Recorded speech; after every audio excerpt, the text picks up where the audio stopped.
नमस्कार दोस्तों, जैसा कि आप स्क्रीन पर देख सकते हैं, एसबीआई के अंदर असिस्टेंट मैनेजर इंजीनियर की वैकेंसी आ चुकी है। इसके एप्लीकेशन फॉर्म 22 नवंबर 2024 से शुरू हो चुके हैं और एप्लीकेशन की लास्ट डेट 12 दिसंबर 2024 है।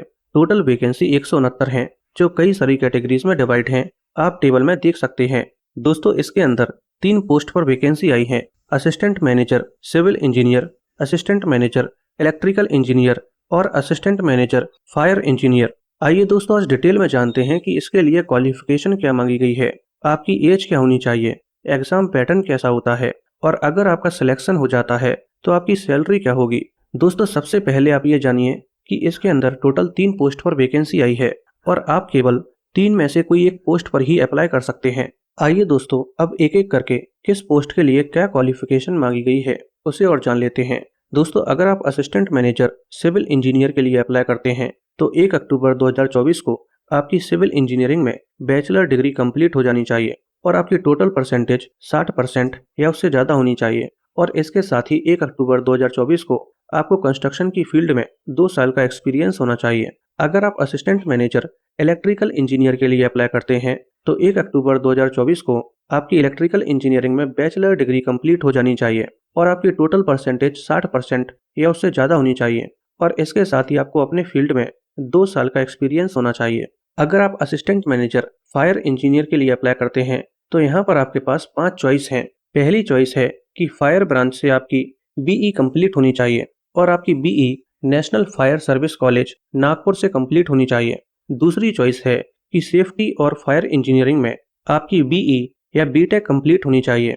तीसरी चॉइस है फायर टेक्नोलॉजी और सेफ्टी इंजीनियरिंग से आपकी बीई या बीटेक कंप्लीट होनी चाहिए। चौथी चॉइस है फायर सेफ्टी में आपकी 4 साल की डिग्री कंप्लीट होनी चाहिए जो यूजीसी द्वारा मान्यता प्राप्त यूनिवर्सिटी से या एआईसीटीई द्वारा मान्यता प्राप्त किसी इंस्टीट्यूट से हो। पांचवी और आखिरी चॉइस आपके पास है कि आपका graduate of institute of fire engineering या divisional officer course NFSC Nagpur से कंप्लीट होना चाहिए और साथ में आपको 3 साल का एक्सपीरियंस भी होना चाहिए।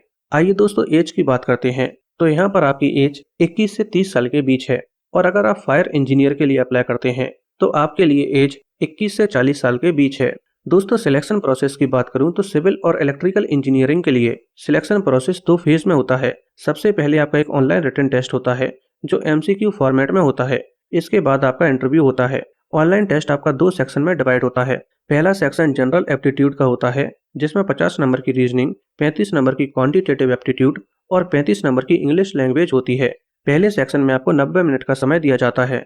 दूसरा सेक्शन प्रोफेशनल नॉलेज का होता है जो सब्जेक्ट स्पेसिफिक होता है जिसमें 50 क्वेश्चंस होते हैं और हर एक क्वेश्चन 2 नंबर का होता है, यानी कि ये सेक्शन टोटल 100 नंबर का होता है और इसमें आपको केवल 45 मिनट का समय दिया जाता है। दोस्तों, ये जो पहला सेक्शन है जनरल एप्टीट्यूड का, ये क्वालिफाइंग नेचर का होता है, यानी कि आपको इसे सिर्फ पास करना है। मेरिट आपकी जो दूसरा सेक्शन है इससे ही बनेगी।